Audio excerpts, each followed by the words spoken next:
love bring.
Because you get a lot of new people.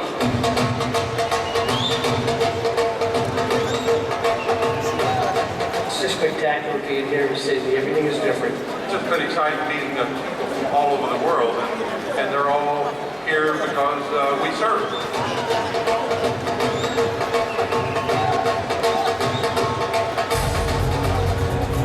Lions, lionesses, Leos, and special guests.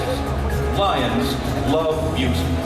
Singing has been a part of club meetings since the earliest days of Lions. The harmony of song mirrored the camaraderie in our hearts. We sang to build unity, and the bonds we felt led us to song. In that spirit, we present to you Lions music from around the world. Enjoy the music and enjoy the feeling of unity with others.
our maestros of song and service, International President Eberhard J. Wirth and his wife, Margaret.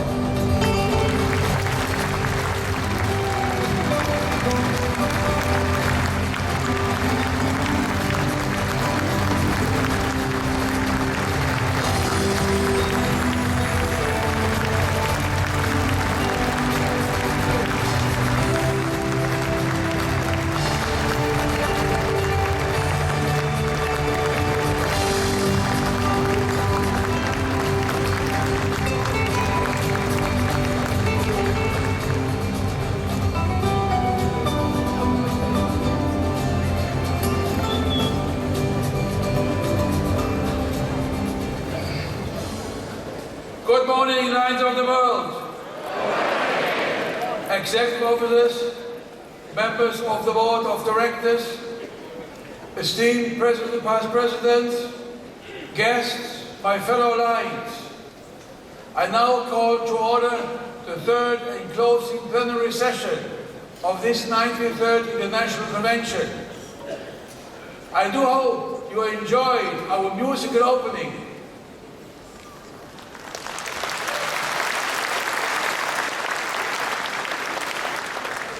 A little smart music in the morning is always a good way to start the day. Let's begin our program, as always, with our invocation. I now ask past International Director Philippe Girondal of Brussels, Belgium, to please offer the invocation.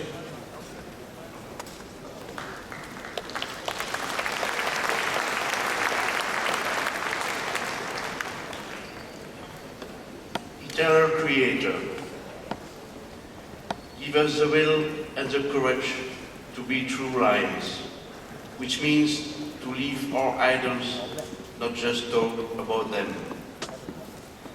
Give us the empathy needed to welcome all those who do not resemble us, who think differently, but who are sincere and of good faith, so that our clubs reflect human diversity. Give us sufficient generosity so that we serve is not simply our motto, but our way of life. Give us the courage to make this service a real example of sharing our time and our welfare with the less fortunate. Make us clear-sighted to see distress wherever it exists, even in our enemies. Give us the wisdom to understand that the man who suffers is our brother, whatever his race, nationality, religion, ideas and ambitions. Give us the strength to become a reference group. It's a group of men and women whose behavior and actions inspire others to well enjoy them. Give us new drive so that everywhere in the world youth comes to join our ranks.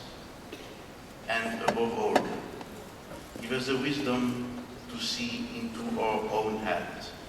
Because, as the great Afghan mystic poet Sufi Ansari wrote in the year 1000,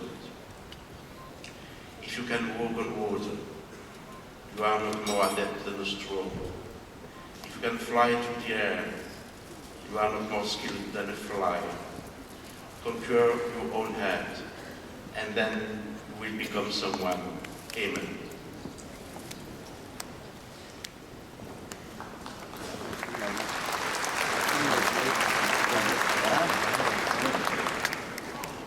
Thank you, Past Director Girondal, for those stirring words. July this year, it was my privilege and pleasure to serve as your Chief Executive with the board and administrators who exemplified the meaning of service. We have worked together to help Lions further their service goals and strengthen their clubs. It has been an outstanding year, thanks to all their efforts. We have moved to grow. Taking advantage of our remarkable big screen here, we'll introduce them a little larger than life, as they indeed are. Let's begin with our administrative officers who oversee a staff of approximately 300 at International Headquarters in Oak Brook, Illinois, USA. Executive Director, Peter Lynch. General Counsel and Secretary, Scott Cromheller. And Treasurer, Mary Ellen Skerritt. Ladies and gentlemen, please recognize our administrative officers.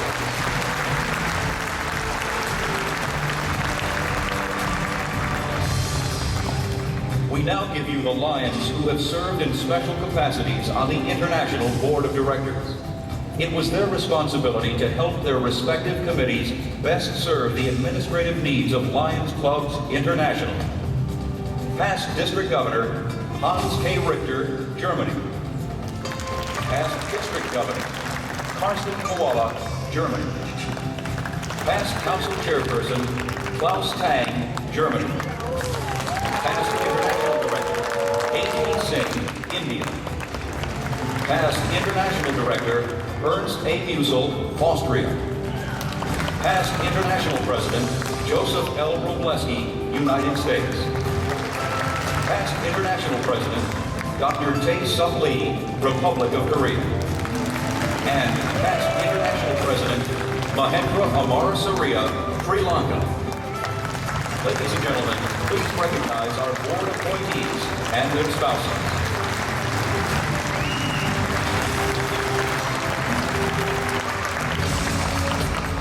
We are now deeply honored to introduce to you Lions who for very many years have shared their knowledge and passion for voluntary service with the officers and directors of this association. Their commitment and wise counsel have been appreciated. Lions, let us welcome our distinguished past international presidents who have not already been introduced. 1976-77, Professor Jeon Fernando Sobral, Brazil. 1987-88, Judge Brian Stevenson, Canada. 1988-89, Austin P. Jennings, United States. 1990-91, William L. Biggs, United States. 1992-93, Rohit C. Mehta, India. 1993-94, James T. Coffey, United States. 1994-95, Professor Dr. Giuseppe Grimaldi, Italy. 1996-97, Augustine Soliva, Brazil. 1998-99, Kachit Abanananda, Thailand. 1999-2000, James E. Irvin, United States. 2001-2002, J. Frank Doerr III, United States. 2002-2003, K.K. Fukushima, United States. 2004-2005, Dr. Clement F. Kuziak, United States. 2005-2006, Dr. Ashok Mehta, India.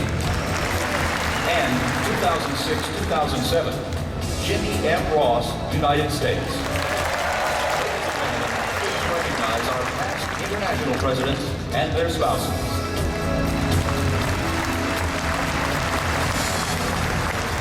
We are now honored to present to you the members of the 2009-2010 International Board of Directors. These individuals have given so very generously of themselves in fulfilling the We Serve mission and have inspired other Lions to do likewise. We begin by introducing the first-year directors, those who have 1 year of service remaining on the board. J. Carl Young, Canada. Judge Haynes H. Townsend, United States. Michael S. So, Philippines. Jerry Smith, United States. Ann K. Smart, United States. Richard Sawyer, United States. Daniel A. O'Reilly, United States. H.O.B. Lawal, Nigeria. Horst P. Kirchgatterer, Austria. Wyong Dek Kim, Republic of Korea. Ronald S. Johnson, United States. Carlos A. Abanez, Panama. K.P.A. Harun, India. Yasumasa Furo, Japan. Gary D. Roscoe, United States. and Luis Dominguez, Spain. Ladies and gentlemen, please recognize our first-year directors and their spouses.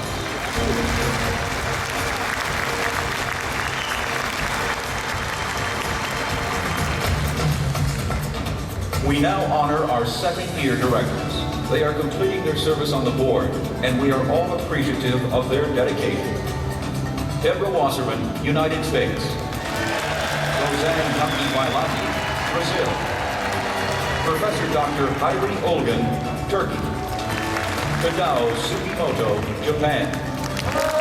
Beverly L. Stebbins, United States. Neil R. Spencer, United States. Drs. Tom Soters, the Netherlands. Bojan Sober, Croatia. Eugenio Roman Jr., Puerto Rico. Ellis Suryati Omar, Malaysia. Dr. Jeremiah Myers, United States. Arthur A. Marson, United States. Cheyenne Mulpani, India. Douglas A. Lozier, United States. Wang Suyong, Republic of Korea. Ken Bird, Australia. Victoria, India. Ladies and gentlemen, please recognize our second-year directors and their spouses.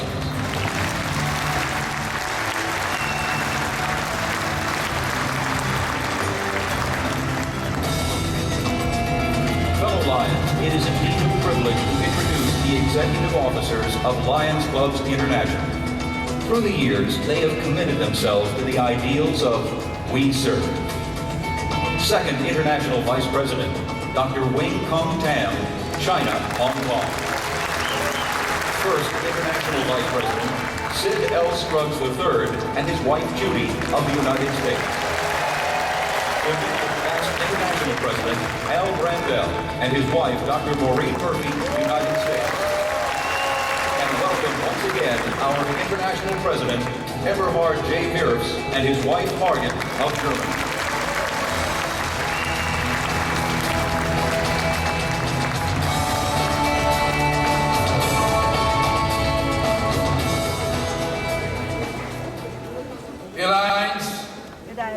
I now have the pleasure of bringing to the stage a true hero. I believe he's also a model of service and leadership. He acted decisively.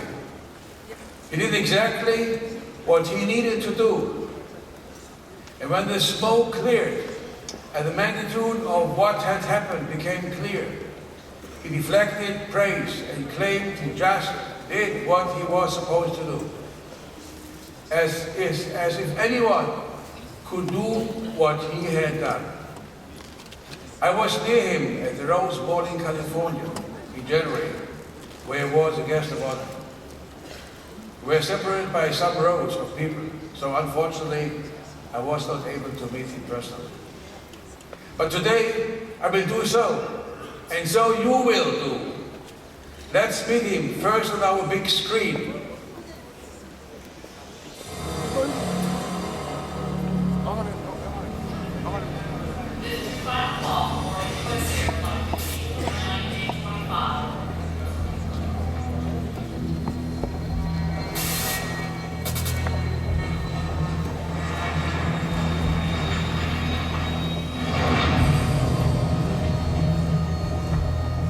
Cactus 15.9, expect to contact on maintain 15,000. Maintain 15,000, Cactus 1549. Cactus 15.9, turn left lane 270. This is Cactus 1549, you have birds, Palms West, I'm focused, returning back towards LaGuardia. Okay, you need to return to Lagardie. Turn left heading up 220. 220. A mid-air disaster struck U.S. Airways Flight 1549. It's possible that birds flew into both of the aircraft engines. Copy departure, got emergency returning.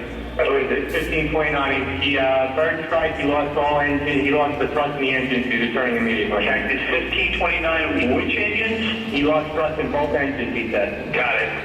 Cactus 1529, couldn't get it, do you want to try to land runway 1 break? Runway Unable. We made the disaster. I calculate 15.9, should be less traffic to runway 31. Unable. You want to try to go to Teterboro? Yes. Yes, it was a bird strike. Can I get him in for runway 1? Runway 1, that's good. Calculate 15.9, turn right 280 to land runway 1 in Teterboro. We can't do it. Okay, which runway would you like at Teterboro? We're going to be that one. I'm sorry, say again, Captain? I think he said he's going in the Hudson. 150 passengers, 3 flight attendants, and 2 pilots, one of whom the senior pilot, drew on all of his experience and skill, which combined with near miraculous good luck, had a result that was frankly astounding. There were some non-critical injuries, but everyone survived. Today, we welcome a true leader, a man whose training, experience, clear thinking, and decisive action saved the lives of all 155 people on board U.S. Airways Flight 1549. Ladies and gentlemen, Lions Clubs International is proud to present Chesley B. Sully Sullenberger.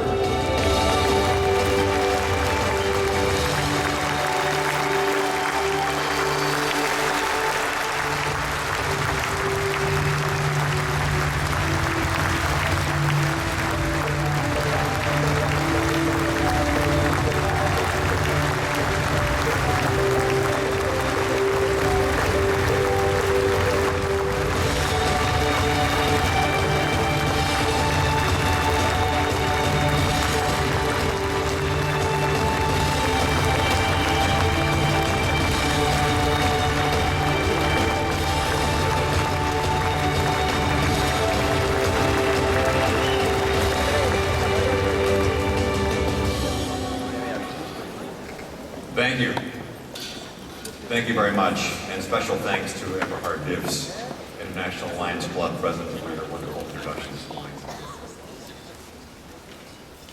I'm going to start today the way I start all my talks, by acknowledging that this event obviously was about more than one person, and that without my wonderful crew that day, First Officer Jeffrey Skiles, Flight Attendants Sheila Dale, Donna Dent, Doreen Welch, our air traffic controller, Patrick Harton, and of course, New York Waterway, whose boats rescued us, and all the first responders of New York and New Jersey, the outcome couldn't have been the same.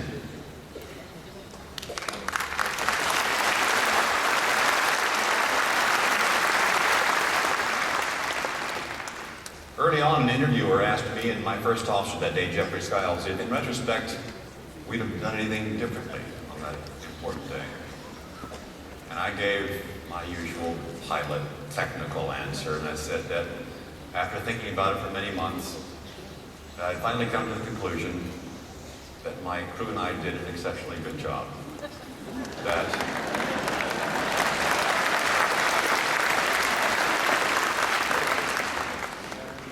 in an unanticipated, sudden dire emergency, that we really had understood the difficulty we were facing correctly. At every point, we made the most appropriate choices. But in seconds, we were able to devise a plan, and in minutes, implement that plan that would ultimately resolve the problem and save the lives of all 155 passengers and crew on board. And that in retrospect, given the outcome, I'd be very hesitant to change much of anything on that frigid January day over the Hudson River in New York. My first officer, Jeff Skiles, on the other hand, when asked the same question, what would he have done differently, he said simply, I would have done it in July.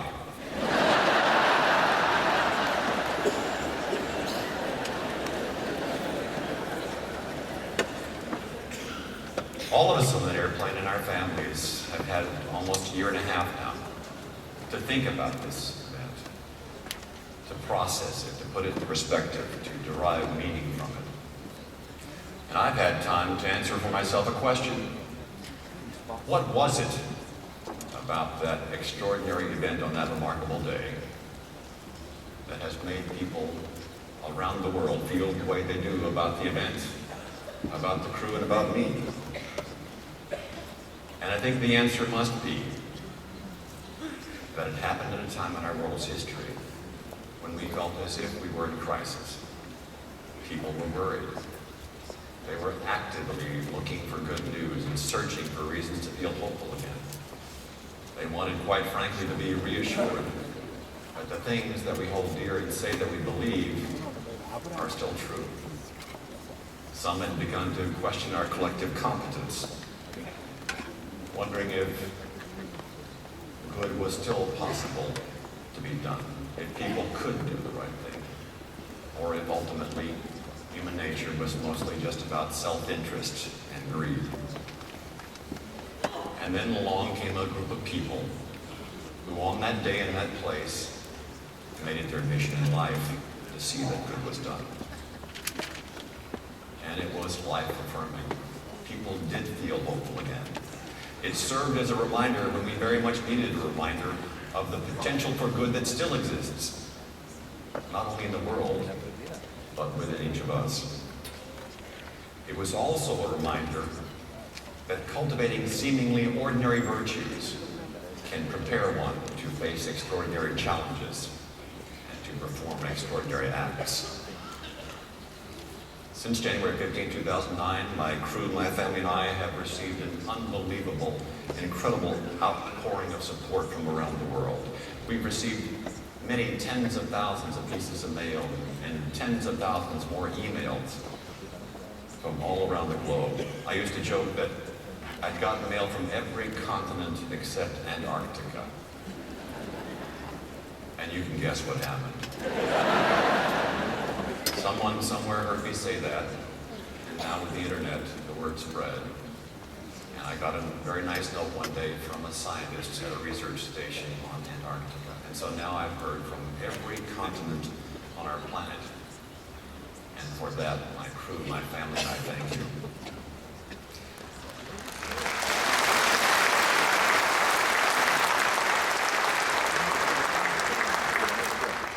I'm very honored to be here in such august company, in such a high-achieving group. But I'm not just going to talk to you today about what happened on that day in January a year ago, but what I'd done for years before, how I'd prepared myself without knowing it for the challenges of that day. I was an ordinary person who found himself in an extraordinary situation. A regular guy who'd done a pretty good job of preparing himself for whatever might come. But one way in which my upbringing was not ordinary was in my long-time family's reliance on and importance that they placed on education. My grandparents were born between 1888 and 1894, and yet all four of them went to college. And that was remarkable not only for the time, but especially for women of that era. My mother was a first-grade teacher in a small town in Texas for 25 years. And she had become, over the years, a minor celebrity in her own right, because everyone well remembers and loves their first-grade teacher. She couldn't go anywhere in town without people recognizing her, stopping her, and thanking her. And from her, I received two valuable and important lifelong gifts of reading and of learning. Throughout my life, I've been naturally curious and a voracious reader. I've always read things that either interested me or that I considered important. I've also benefited by living in such an extraordinary time. Now with the internet and the democratization of information that it brings, we have the amazing ability to learn about the lives of anyone who's ever been written about. Someone once said that a smart person learns from his or her own experiences, but that a wise person also learns from the experiences of others. And that's especially true in my profession. You see, we just simply can't live enough, long enough, to make all the mistakes ourselves. So for many years, I've committed myself to continue to invest in myself, to never stop learning, never stop growing, either professionally or personally.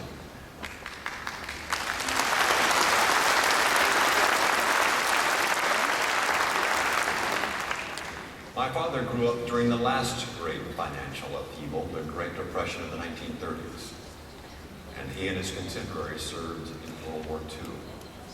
They've been called the greatest generation, and I think with good reason. They also were a group of ordinary people who found themselves in extraordinary circumstances.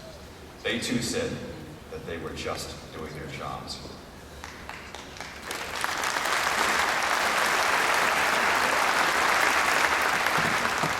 But as we now know through the long lens of history, by just doing their jobs, they saved the world.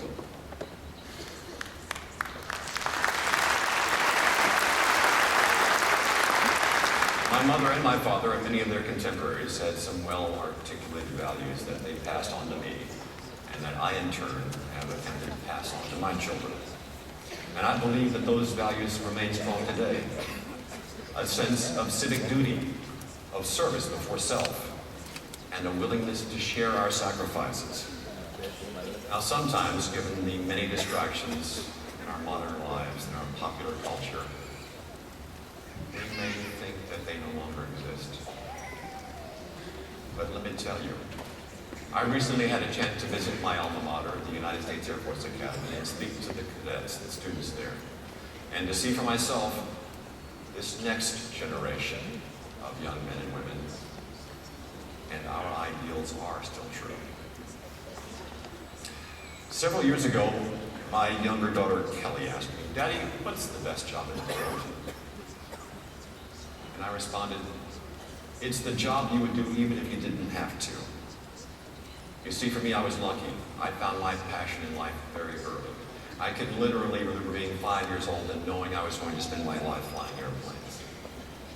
And finding a job that you love, or one that you can learn to love, is very important. Because when you care very much about something, when you really love it, when you're diligent and willing to work hard at it and become expert at it, you can derive purpose and meaning and satisfaction from it. And let me tell you, from my own personal experience, how much fun it is to be particularly good at something that's difficult to do well. And that kind of passion not only has great benefits for us, but for society. When we live that kind of purposeful life filled with passion, we're able to nurture ourselves, our families, and our communities better. We're more reliant. We're better citizens. And I believe that we have a moral and ethical obligation to do this.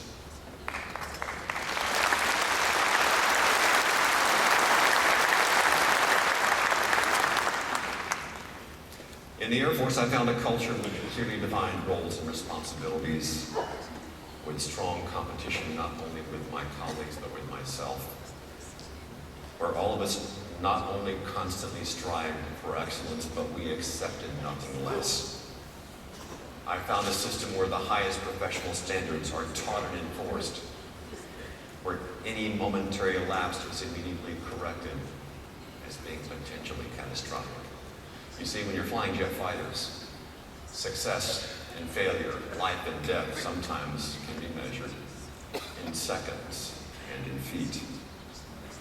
When I left the Air Force, I became an airline pilot and I eagerly took on volunteer safety committee work. I was trained as an accident investigator and I eventually rose to the position of captain. Now, given how convenient routine air travel has become, it's really easy to forget what a recent human endeavor flying actually is.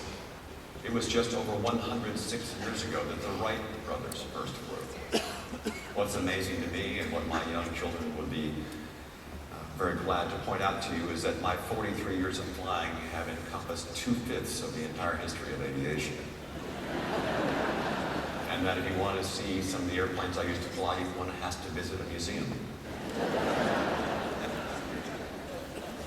What Flight 1549 has taught us is what's at stake when we fly. It was a reminder that when we go aloft in an airliner, what we're really doing is pushing a tube filled with people through the upper reaches of our Earth's atmosphere, 7 miles or more above the surface, at 80% of the speed of sound in a hostile environment, and we must return it safely to the surface every time. We may make it look easy, but it's not. It's hard. If it were easy, everyone could do it. And that's just not the case. Instead, it requires a certain dedication to do this well. A dedication to doing the right thing every time. To always trying to make the next flight better than the last one. It requires well-learned fundamental skills, in-depth knowledge, and the kind of judgment that comes only from long experience. And this skill must rise to the level of mastery. And mastery not only in the aircraft and all its component systems and its automation technologies, but over the crew, the passengers, the environmental conditions, and the situation you're facing. Simultaneously. Continuously. And this mastery must be able to be demonstrated at a moment's notice. Throughout my 20,000 hours of flying time and my decades of flying experience, I've committed to prepare myself, to increase my knowledge and my training, to remind myself to avoid complacency, to remain vigilant, as I never knew when or even if I might one day face some ultimate challenge. Or said another way, out of 20,000 hours of flying, I never knew on which 3 minutes, 28 seconds my entire career might one day be judged. I was also prepared in another way for January 15, 2009, and all the attention in its aftermath. I had by my side my wonderful wife, Lori. And by the way, my wife, Lori, and my daughters, Kate and Kelly, are here with us today, right here.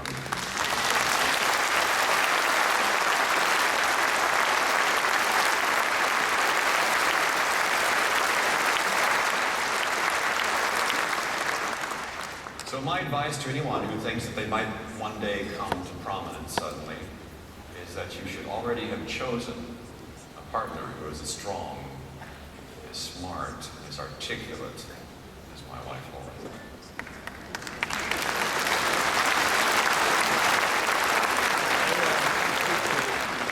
In one of her first televised appearances after the January 15th emergency landing, my wife described me as a pilot's pilot.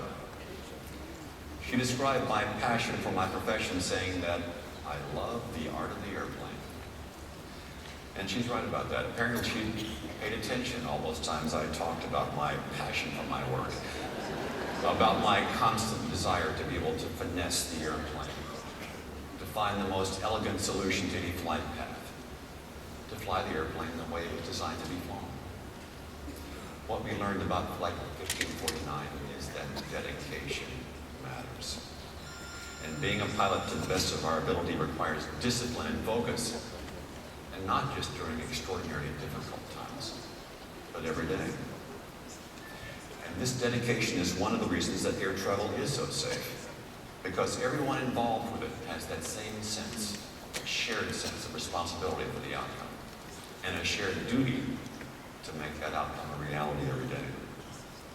And there are hundreds of thousands of airline and aviation workers around the world who are sharing that duty, taking on that cause greater than themselves at this moment. One day when my older daughter, Kate, was about 9 and I was driving her to school, out of the blue she asked one of those questions that no parent is ever fully prepared to answer. But no, it wasn't that question. That actually would have been an easier one to answer. It wasn't where do babies come from or why is the sky blue. Instead, she said, Daddy, what does integrity mean? And after a few minutes of reflection, I gave her what was, in retrospect, probably a pretty good answer. I said, integrity means doing the right thing even when it's not convenient. I've thought a lot about integrity over the years because it's really at the core of my profession.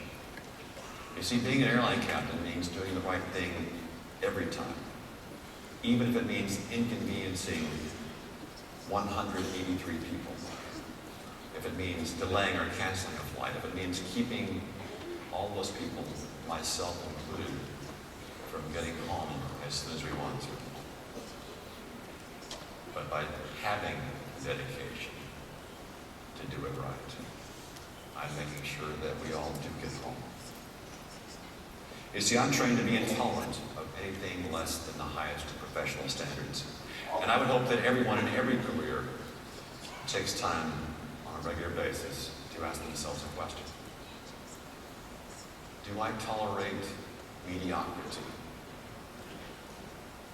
And if the answer to that question is yes, then the next obvious question is why? For you see, if we are to have integrity, we must answer these questions well and not tolerate excuses or half measures. We must live our lives in an exemplary fashion, offering ourselves a constant, persistent challenge to excel. Now, I've told you a little about my father, a man of the World War II generation. And while he, like me, did not see combat, he knew many who did. And so from him, I learned about the responsibilities of command. I learned that a commander or leader ultimately is responsible for every aspect of the welfare of the people in his or her care. And woe be to any commander who, through lack of preparation or lack of foresight or error in judgment, causes someone to be hurt. On this point, my father was very clear. With great authority comes great responsibility. And he was right. One of the things you'll probably never hear an airline pilot or a military leader say is, "It's not my job," or "It's not my responsibility," or "It wasn't my fault." You see, as an airline captain, everything that happens during a flight ultimately is my responsibility. But since a leader must be responsible for everything but cannot do everything, that leader must have a style of leadership that the whole team can eagerly get behind. And over the years, I found that what works for me is leadership by example. And by presenting my team with a vision of what I call realistic optimism. And the operative word here is realistic. Our common understanding has to be based on reality, on actual capabilities, not on wishful thinking. And this comes from many years of hard work and the confidence gained through actual preparation and practice. It also requires somewhat of a duality of mind. One has to be able to hold on to two very different thoughts simultaneously. To know with almost unshakable certainty that ultimately you can achieve your goals, while at the same time being able to confront an immediate and very difficult reality. And such was the case on Flight 1549. My first officer, Jeff Skiles, and I were well prepared. We had done the hard work, we had the training and the experience, but we also had a plan. And working quickly and effectively together to implement that plan, we were able to keep our hope alive. At every moment of our flight, Jeff and I knew that we could solve the next problem.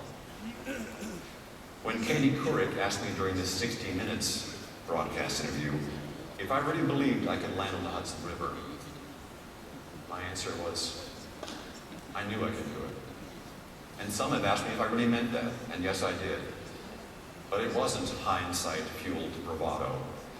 Instead, I answered matter-of-factly that based on my education, my training, and my experience, I knew which options were possible. But equally important, I knew which ones were not. What many of you may not realize about flying for a large major airline is that they often have 5,000 or 10,000 pilots, 15 or 20 or 25,000 flight attendants. And it's not unusual at all for us to work with people that we have not only not flown with before, but perhaps never met. And that was the case for me and Jeff Skiles. We met on Monday, January 12th, 2009, just 3 days before our Hudson River landing. And yet, due to our being trained to such a high professional standard, if you could have sat in our cockpit and watched us work that day, you would have thought we'd been doing it together for years. In that dire emergency, with only 208 seconds from the time we hit the birds until we landed. We found ourselves in a crucible, fighting for our lives and the lives of our passengers and crew, bombarded by a cacophony of automated warnings, alarms, alerts, synthetic voices, repetitive chimes, potential distractions. Yet we worked together extremely well. As soon as I made that one announcement in the cabin, "This is the captain, brace for impact," I heard almost immediately, even through the hardened cockpit door, the two flight attendants in front, Donna and Sheila, began shouting their commands in response to my announcement. Together, repeatedly, they said, "Brace, brace, heads down, stay down." I knew then that we were on the same page. I felt comforted by that knowledge and encouraged by it. I knew then that if I could find a way to deliver the aircraft to the surface intact, my crew could evacuate the passengers and the rescue could begin. Jeff, Donna, Sheila, Doreen, and I never stopped working together to solve the problems that we faced. We never gave up. We never lost faith in ourselves or in each other. In a similar fashion, for each of you, no matter how dire your circumstances might become, know that further action is almost always possible. And when you're a member of an effective team, your chances of success are much better than when you are not. When we are true to our ideals,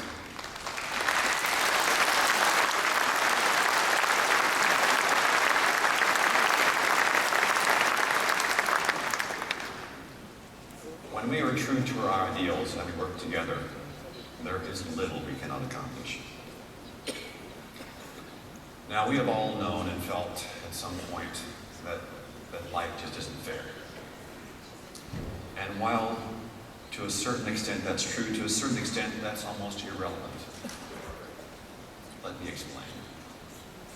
No matter what your station in life, no matter what your span of control, there is some part of the world that you do affect. And when you choose, and it is a choice, to make positive differences to the part of the world you can control, you can bring great benefit to the world. Right here, right now, we can choose to make our part of the world just, right, good. And that's a choice we must make every day. On January 15, 2009, I began to hear from my colleagues, people I'd flown with years, sometimes decades before, and they began to tell me what they started to call Sully stories about events that I had long ago forgotten, but that they had not. Because something I had done, something I had said, some situation we had faced and the way I'd handled it had resonated with them. And they had remembered them. And they were kind enough to share them with me. Sometimes I was reminded of a flight-related issue, and sometimes I was simply told about the time that an elderly passenger needed a wheelchair and I helped them. Or about the young family who had lost a stroller, or the time I had stood up for a flight attendant in the face of an unreasonable passenger. My colleagues also told me that they weren't terribly surprised by the outcome on January 15, 2009, because of the way that they had watched me living my life for years before. By being prepared, by having integrity, by leading by example, and by insisting on the highest professional standards. It turns out that my reputation had been built one person, one encounter, one day at a time. I think that's true in each of our lives. In every encounter with another person, there is inherently an opportunity for good, for ill, or for indifference. There's an opportunity to be a leader. There is an opportunity to be a teammate. There is an opportunity to take responsibility. there is an opportunity to make a difference. On January 14th, 2009, my life had been a series of thoughtful, considered choices that in aggregate I hoped would prove to have been sufficient enough that I would have made a difference for having lived. On January 15th, circumstances changed everything. Instantly, completely, forever. I'm very proud of the fact that my crew and I were up to the challenges with which we were confronted.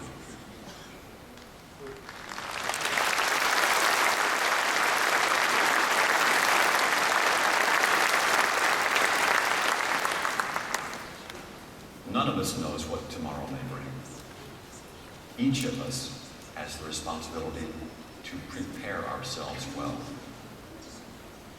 At the end of our lives, I doubt that we will be counting our money or cataloging the things that we managed to accumulate. Instead, I think it's more likely that we may simply ask ourselves a question. Did I make a difference? My wish for each of you is that the answer to your question will be yes. Thank you.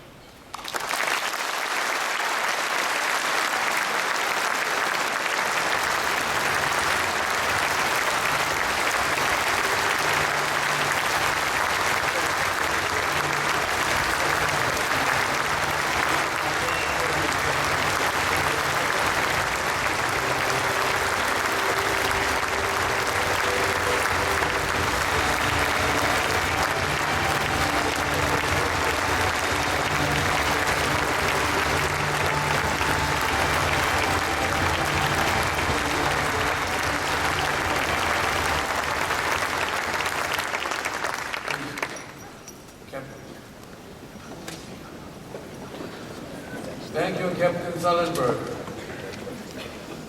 That was really amazing. Your message. You are a modest man who performed a great deed, and I think we can learn from your example. What you have told us will stay with us and inspire us to do the best we can do as life. You are a leader. You care greatly about others and your community. You are the kind of person who would make a great life.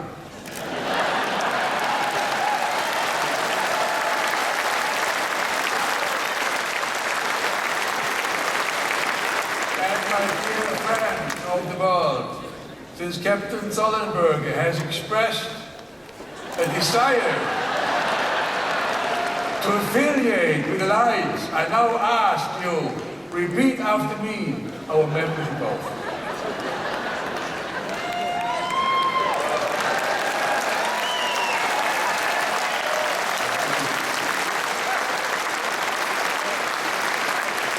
I do hereby accept membership. I do hereby accept membership In the Lions Clubs, in the Lions Clubs, knowing that such membership encourages me to participate in function of the club. encourages me to participate in functions of the club. To the best of my ability, To the best of my ability, I will abide by the Lions Code of Ethics I will abide by the Lions Code of Ethics and contribute my share and contribute my share to the program of my club, to the programs of my club, District and Lions Club International. District and Lions Club International. You are now officially a member of Lions Club International.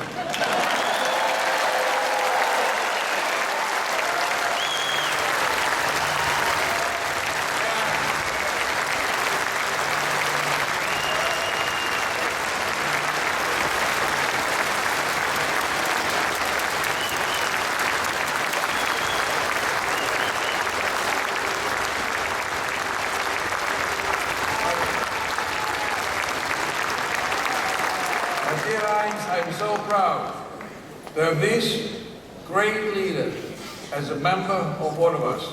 Thank you, Captain Sullenberger.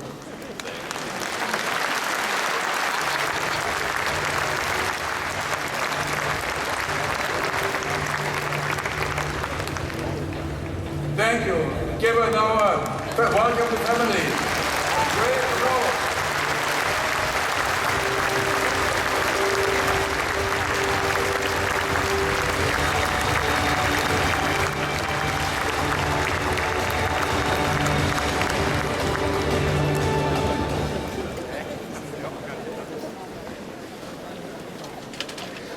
Lions, we do not walk alone.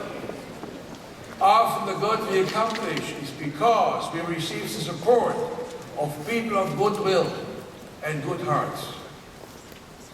I want to recognize a person who is a major sponsor of the convention and board meeting in Sydney.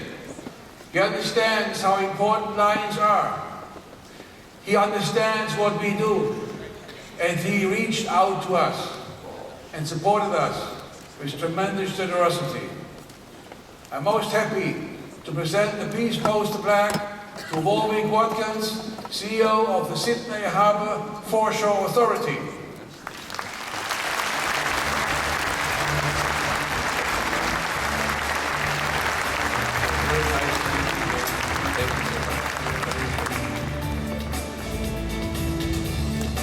I'd like to present to you our last year Peace Poster contest results.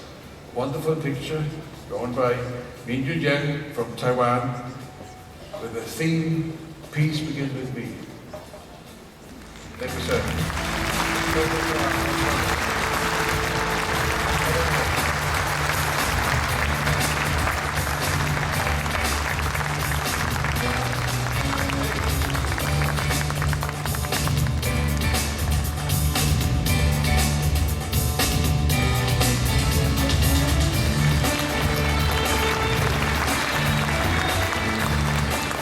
Well, dear friends, courage comes in many guises. Sometimes it's a cool head under tremendous pressure, as with Captain Sullenberger. And sometimes it's preserving over time, despite a grim tragedy or great loss. Let me show to you what I mean.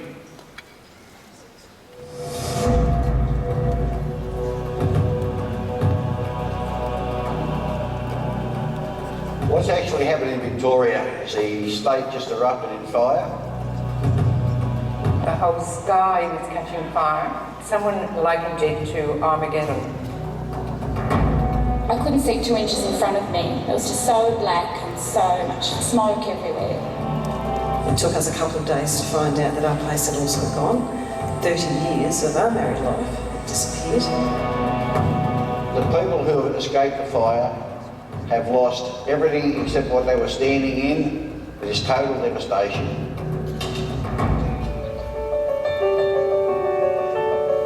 Okay? Let's get into it. Let's go. This is a warehouse for the transfer of goods that are going to be distributed to the people who have lost their homes. District governors around Australia started sending goods to us. Then when someone comes and tells us they want a particular item, we've got it for them. You've got a budgie? Have you? I've got 2 lovebirds. It's very hard to describe how you're feeling. You've just lost everything.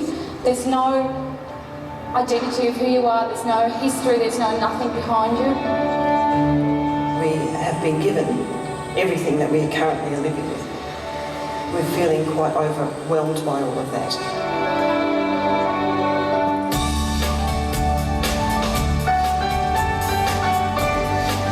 We aren't just supplying the basics, we are supplying the absolute necessities of life. And to the Lions' credit, while the other agencies are sitting on their hands trying to work out where to start, we are on the ground doing it. We're doing it very, very well.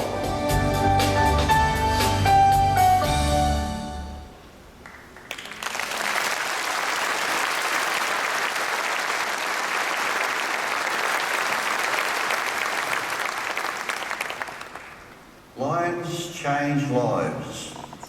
This was indelibly etched in the minds of many following the horrendous Victorian fires of Black Saturday, February the 7th, 2009.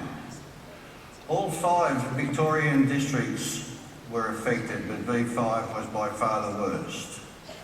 Through the generosity of Lions worldwide, V5 received donations of approximately $2.7 million Australian.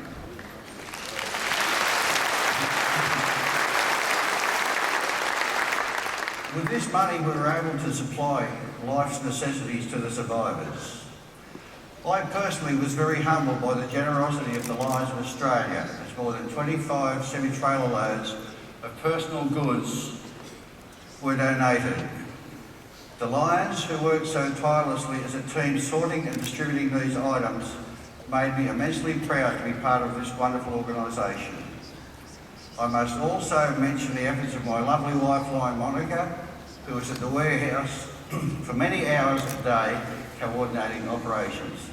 And I was back.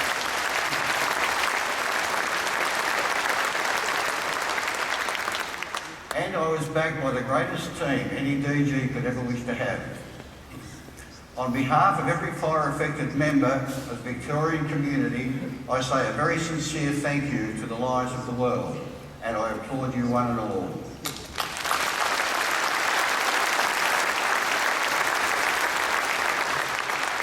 Much is still happening in the Marysville Triangle. Past District Governor Neil and Lion Dallas Guscott of the Lions Club of Marysville and District will add more. Thank you.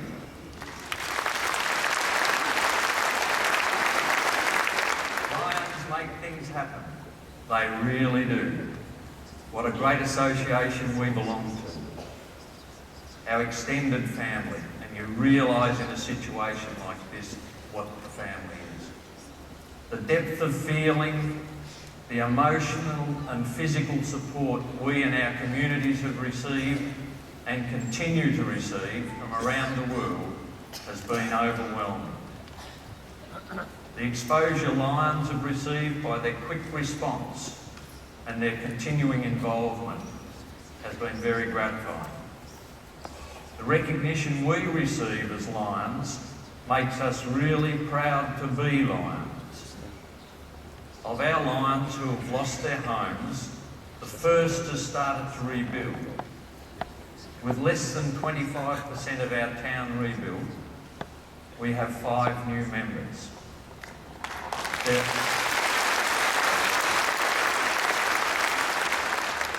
There are lots of challenges, but with Lions tool libraries, and these are a facility where anybody can come and borrow tools to help in their rebuilding programs, and the Lions Community Toolbox, which is a toolbox of everything we need to run a community event, cost $120,000 from Lions.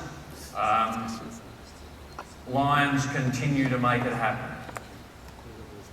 The workload is heavy, and it has been very, very heavy at times.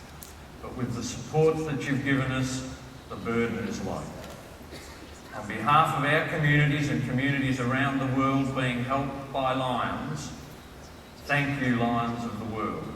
Lions do indeed change lives. Thank you.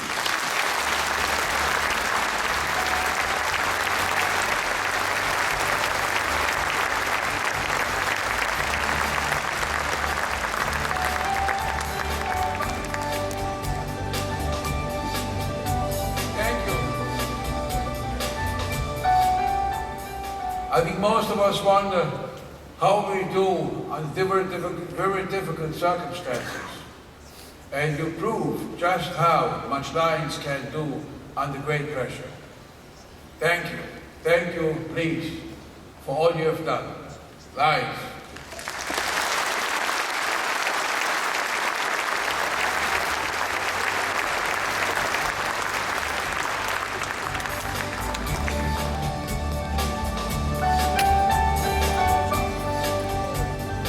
As you may have heard yesterday in my speech, our membership numbers this year are very good.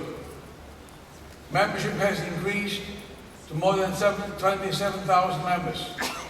Many Lions contributed to the growth.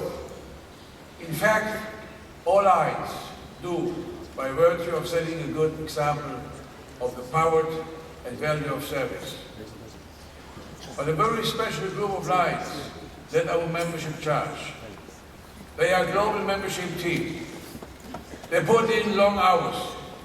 They strategized. They motivated and led.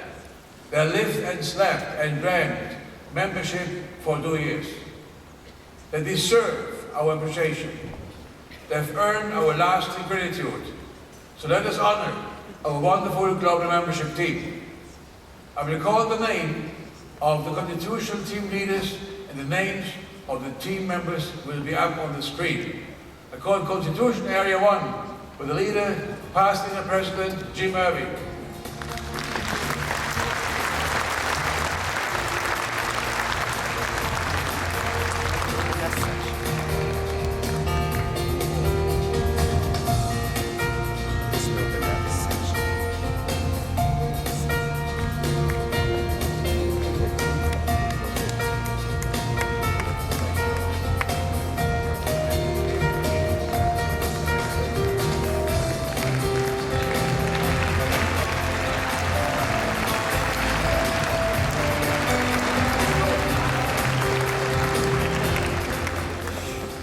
Constitution Area 2, Canada, with the leader, past and President, Judge Brian Stevenson.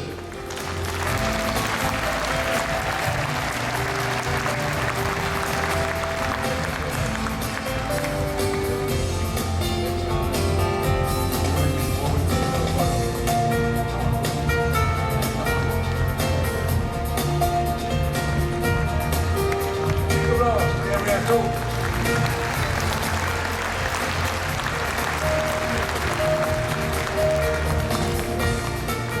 Constitution Area 3, Latin America. Constitution Area past and President Augustin Soliva.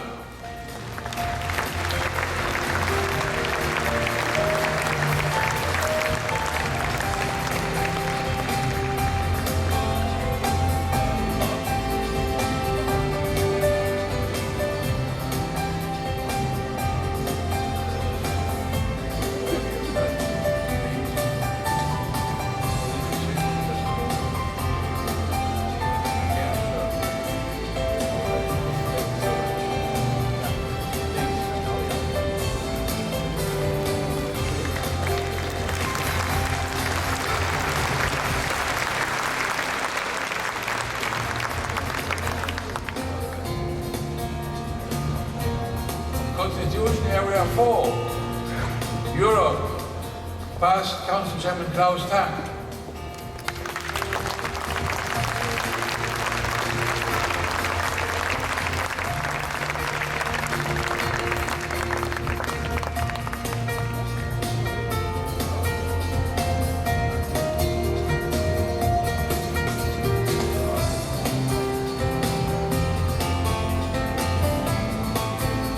Across to Europe.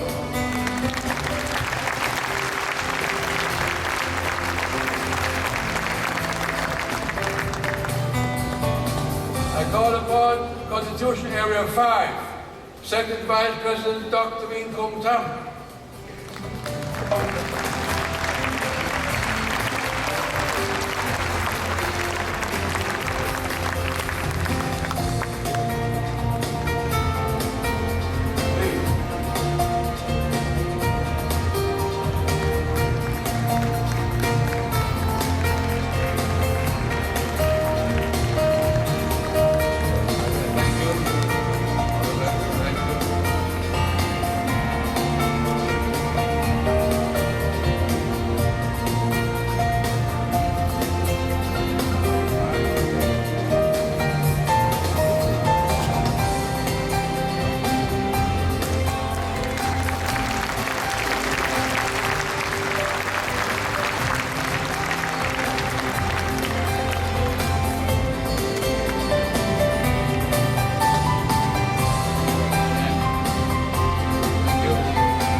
Area 6, past Inner President Mahendra Amarasriya.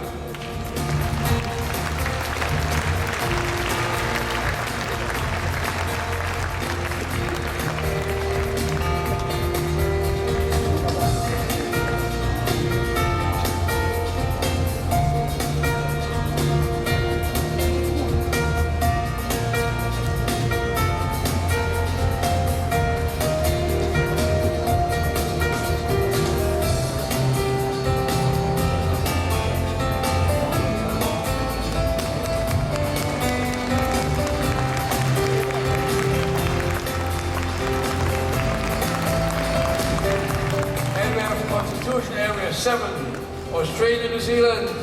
with Passenger President Director Ron Laxton.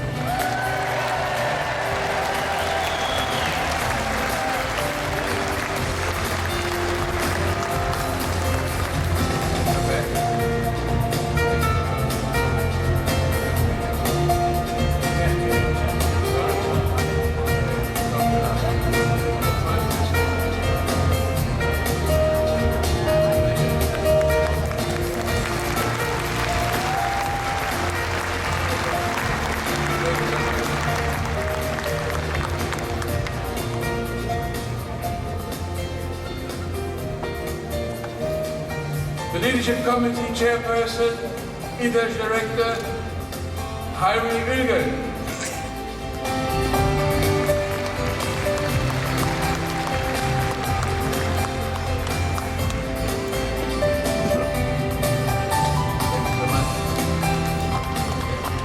And the Chairperson of Membership Development, Dr. Todd Sitters.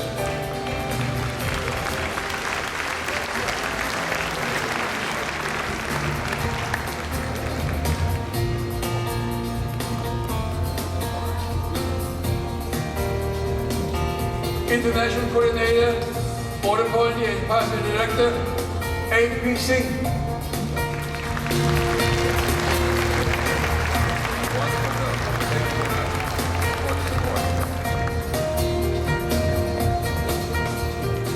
The first Vice Chairperson,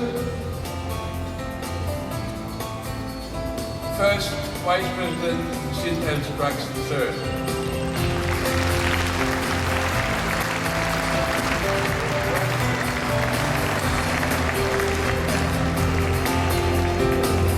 Hopefully, he's not disappeared. Congratulations to all of these lions who did such a great job with the membership team. Thank you so much.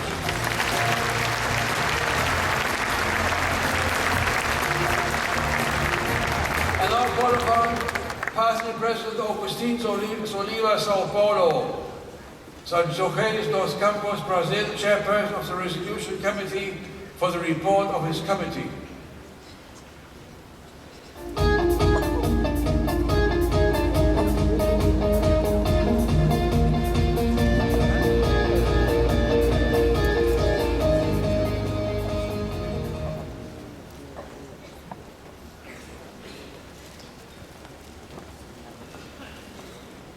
International President Beers, distinguished officers and directors, past international presidents, my fellow Lions.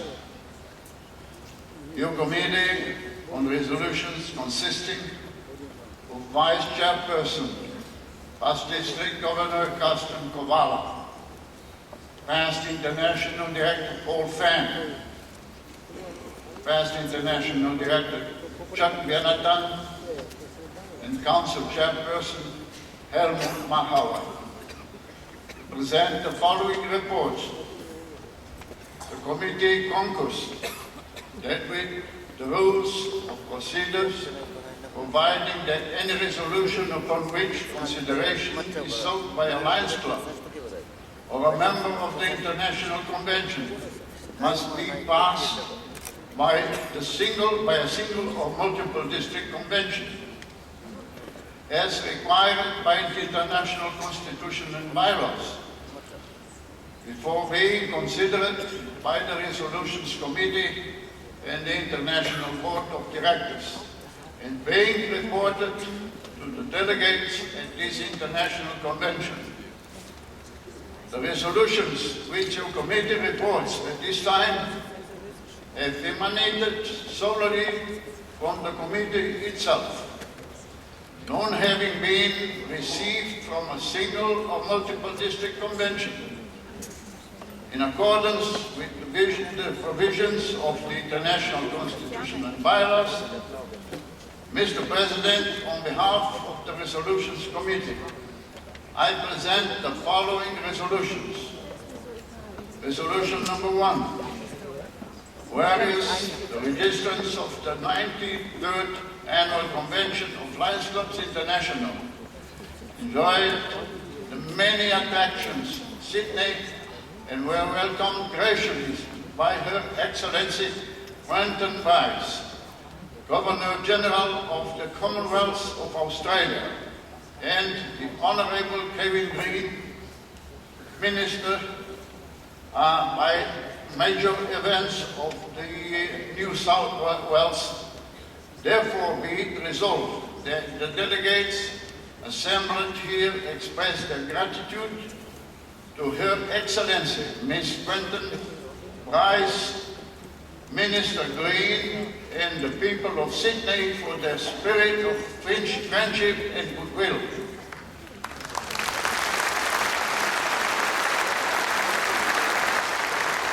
Resolution number 2.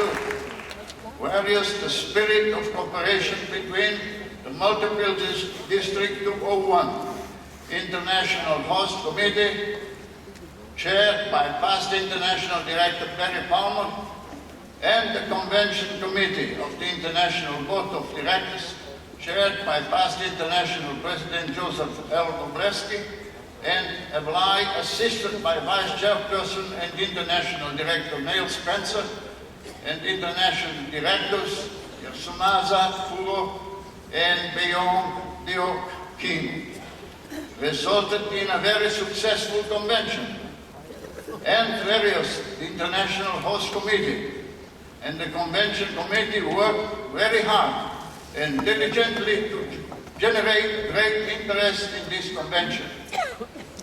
And many thousands of Lions and many honored guests are here in Sydney, and their presence has enhanced the international experience of this convention. Therefore be it resolved that the delegates assembled here express their appreciation to the host committee of the convention and the convention committee for creating a memorable convention.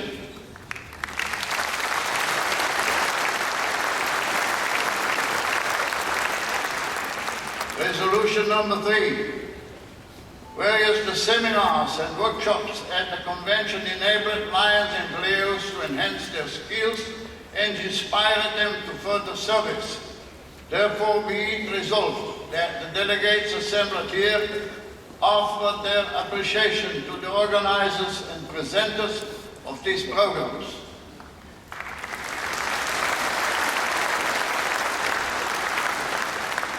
Resolution number 4.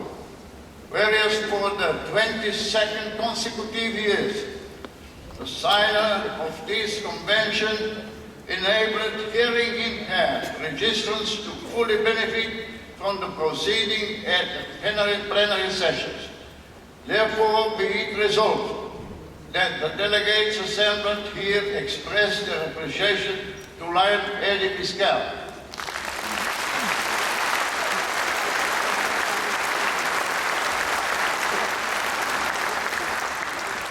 Resolution number 5.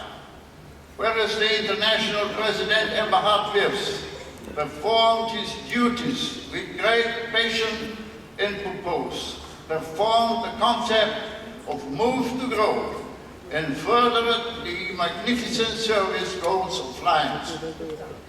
And whereas he and his lovely wife, Lion Margaret Wirfs, served as gracious and tireless ambassadors of goodwill during their travels to many nations. Therefore be it resolved that delegates assembled here show their appreciation by their applauses for International President Wirfs and Lion Margaret for advancing the ideals of Lions Clubs International.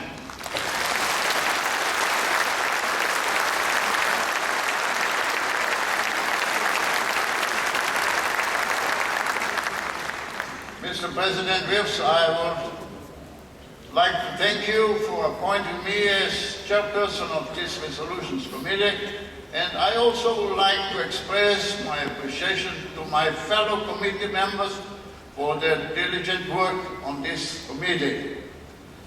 Mr. President, on behalf of the resolutions committee, I move that the foregoing resolutions be adopted by this convention.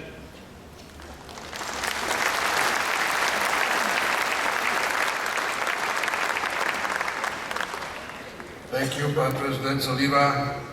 You have heard the motion. Is there a second? Is there any discussion? All in favor? All in favor of this motion, please signify saying aye. Opposed, no. The motion is carried and the report is adopted. Thank you, President Saliba. Please relay my sincere appreciation to the members of your committee for that outstanding report.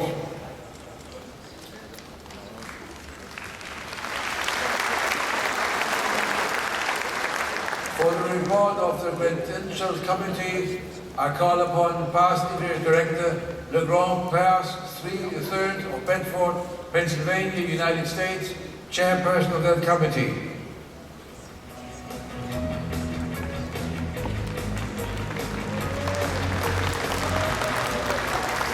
Thank you very much, Mr. President, Presidents, first, officers. That's good, that's good. Officers and directors of the Lions Club. Where are you, director? Up there? Okay. Got to get them involved, you know. Past international president. Thank you. And fellow Lions, Leos, and guests. The Credentials Committee is charged with the duty of certifying credentials of those Lions who have been properly certified as delegates or alternates of their respective Lions clubs and those officers of our association who under our Constitution are entitled to vote. We are also charged with the duty of certifying those credentials in compliance with the provisions of the Constitution and bylaws and in accordance with the policy established by our International Board of Directors and the rules of procedure adopted by you, the delegates of this convention. Every effort has been made to perform our duties in a courteous, efficient, and proper manner. I am sure that you, President Burt, and all of the officers and directors of the International Board join with me in expressing grateful appreciation to all those who served on the committee and for the excellent work performed by those of our headquarters staff who were assigned to work with this committee. Now this is the time when you out there get to participate. It has been my pleasure to be your chairman, and as that, we have had a committee that has given many hours of dedication and service to you, the delegates of this convention, in our respective responsibilities as the Credentials Committee. Therefore, when I give you the names of these members on this committee, I would appreciate if your delegation is called. Please, let's hear from you. We'll start off with the first woman ever to serve as a vice chairman of the Credentials Committee, past club president Claudia Schultz from Florsheim, Germany.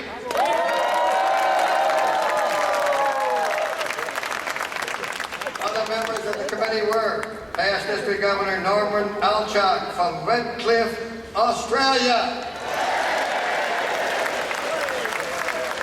Past International Director Lucy Armstrong from Hamilton, New Zealand.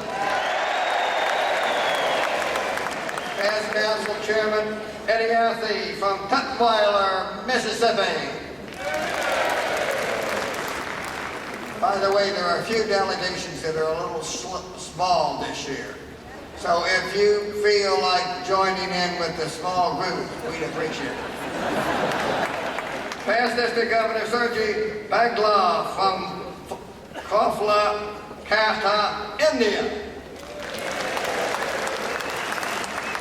Past District Governor Carl E. Bernstein Jr. from Colfax, California. Past Council Chairman Young Kong Chung from Seoul, Korea. Past District Governor Tong Jae Dai from Shenzhen, China.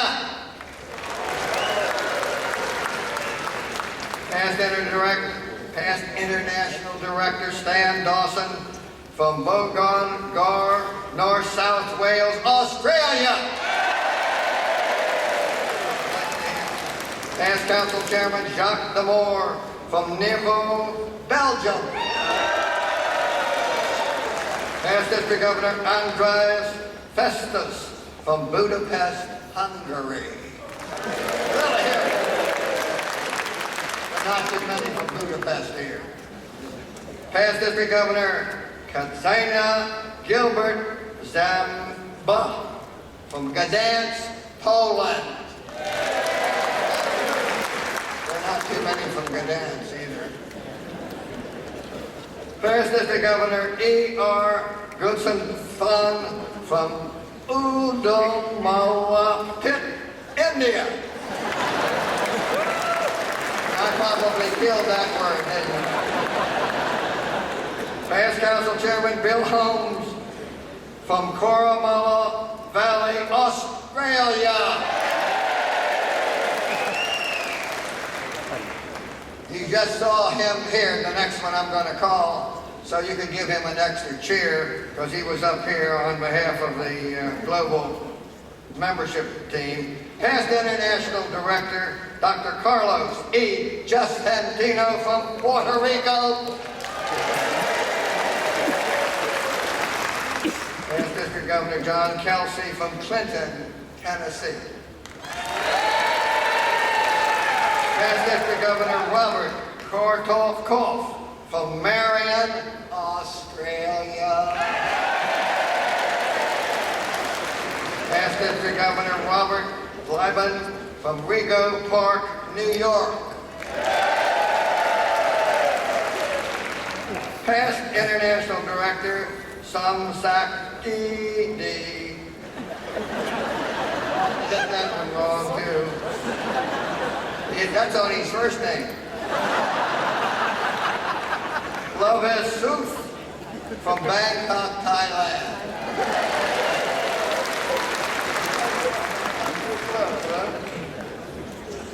Past District Governor John Rowland McKeachie from Everton Park, Australia. Past Council Chairman David Mackenzie from Springwood, Australia. Past District Governor Mick Miller from Port Noarlunga, South Australia. Past Council Chairman Andy Mossibois. He comes from Australia also. Lavington, Australia. Club Secretary Kiyuchi Murakami. He's the son of one of our past international presidents from Kyoto, Japan. Lion Hiroto Muto from Saitama City, Japan. Past District Governor Harry Shankar Niralula from Kathmandu, Nepal. I know the Nepalese think that's wonderful that you cheered because there are not too many of them here either. Past International Director Jay Patel from North Charleston, South Carolina. Past District Governor Nimmal Patrick Rajapakse from Negamore, Republic of Sri Lanka.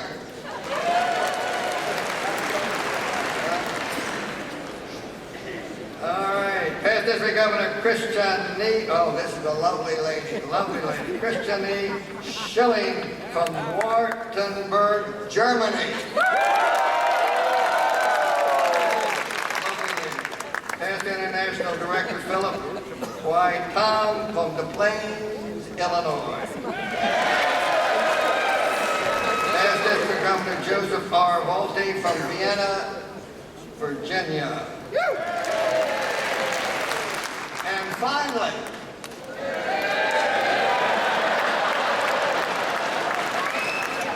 Council Chairman Diane Whitley from Monroe, North Carolina.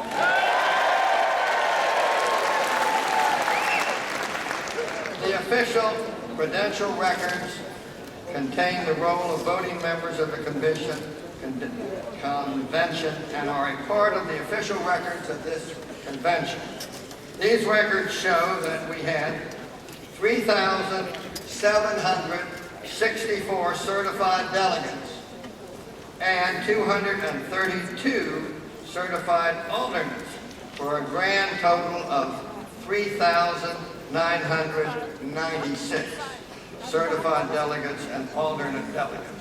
Mr. President, on behalf and at the direction of the Credentials Committee, I move that this report on the official roll of delegates and alternate delegates as shown in said credential records and as here reported be the official roll of voting members of this convention. It's been my pleasure to have been your committee chairman this year.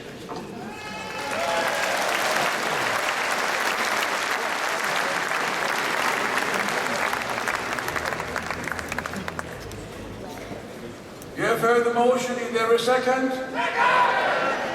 Any discussion? All in favor of the motion, please signify by saying aye. Aye. Opposed, no. The motion is carried and the report is adopted. Thank you, Pastor Director Diapis, and please give appreciation to the members of your committee.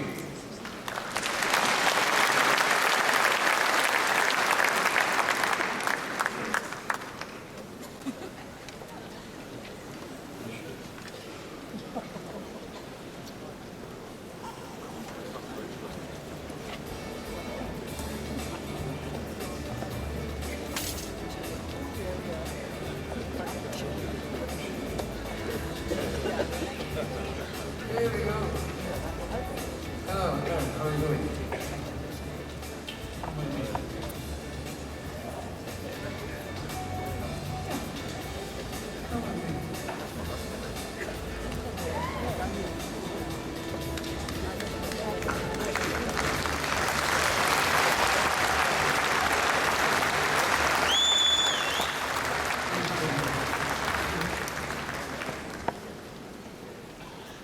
Let's now short moment which they call in the backstage an interactive segment. Well, it took me 1 year, and where we had the first site inspection here and a dinner in the kitchen. And I talked to you about Lionism. And you knew a lot of new things from me. Then my final question was, are you alive? You said, not yet. So we discussed before the main course and after the main course, and then you promised maybe, I will reflect on that one day, I'll let you know. And a couple of weeks ago, I received a call in which you expressed the desire to affiliate with Lions, and now I'm happy to say you should stay for the spouse of the world to become a Lion. Please, give a big applause.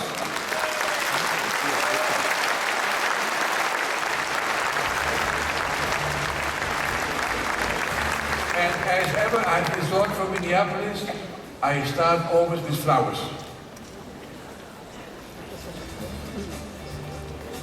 Please.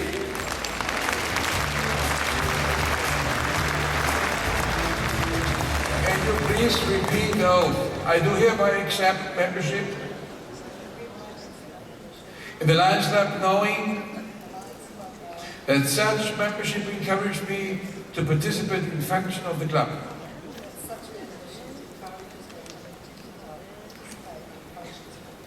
To the best of my ability, I will abide by the Lions Code of Ethics and contribute my share to the programs of my club, district, and Lions Clubs International.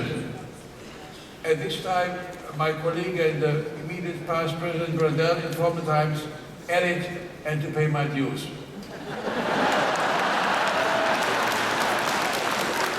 Now, it's my honor and you are officially a member of the Lions. I, as your sponsor, will now present to you the Lions emblem pin, which signifies membership. Margaret, please come.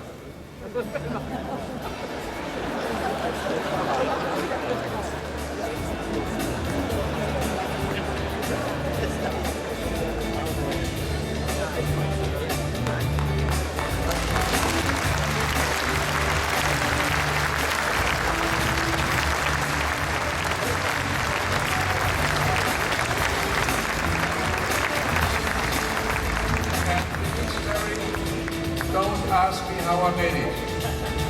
So, thank you so much. All the best. Big applause to Ed, and welcome to our family.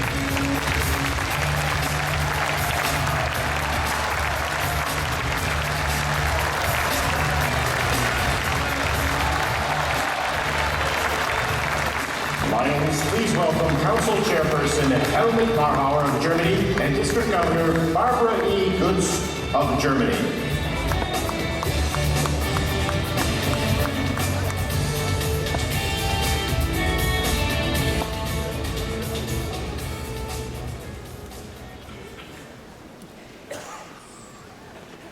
Guten Morgen, Morning Lions. It is customary that the conclusion of a president's year, his multiple district honors him with a gift. We are most happy to do so. We are very proud our international president is from Germany. For years we have known that Eberhard Wirfs was an extremely dedicated lion with tremendous leadership skills. And we are quite happy to share him with the lions of the world. He came out of his den in Europe and his roar has shaken the lions world. I know you will agree that lions have moved to grow this year and we are headed for a very bright future.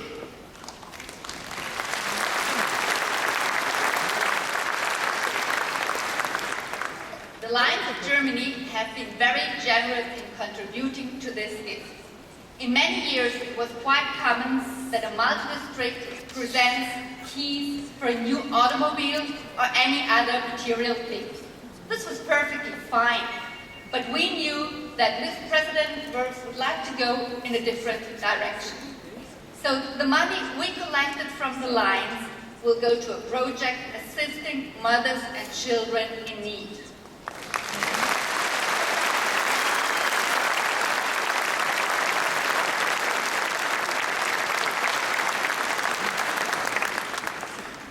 So, President Wirfs, at this time I would like to present to you a check from the Lions of Multiple District 111 in the sum of $25,000. All the Lions of Multiple District 111 stand and be recognized.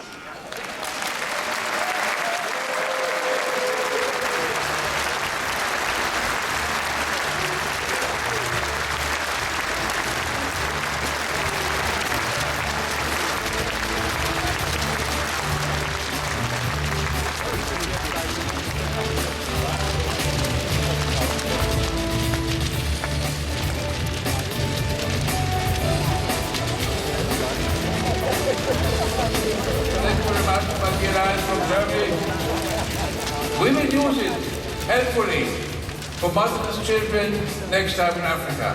Thank you so much. Come from my heart.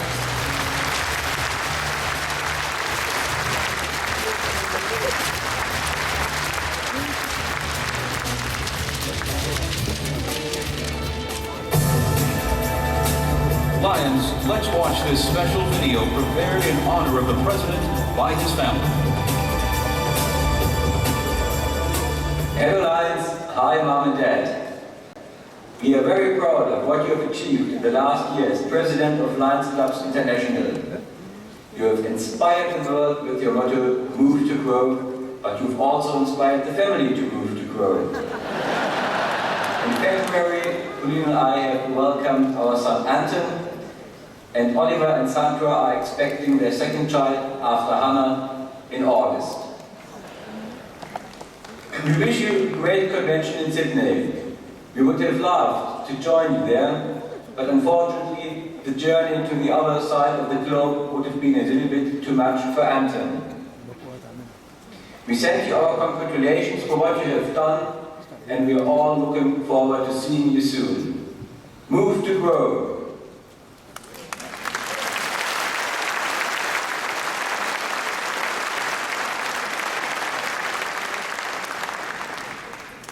Thank you. That is really touching. Voting ended a short time ago. For the preliminary report of the Elections Committee, I call upon the committee's chairperson, past International Director Larry Johnson of Vienna, West Virginia, United States.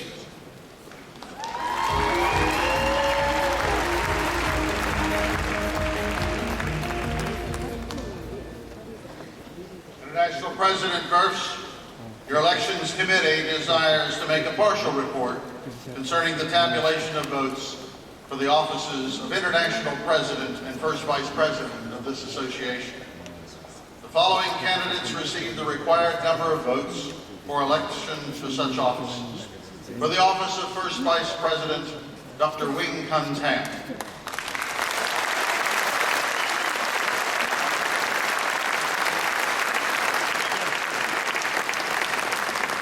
The office of International President, Sid L. Scruggs III.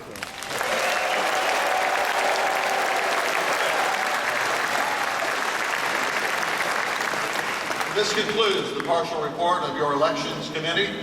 And on behalf of and at the direction of the members, I move its adoption.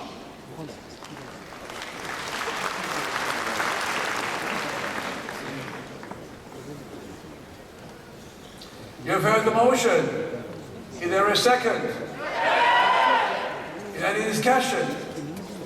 All those in favor of the motion, please signify by saying aye. Aye. Opposed, no. The motion is carried and the report is adopted. Thank you, Past Director Johnson.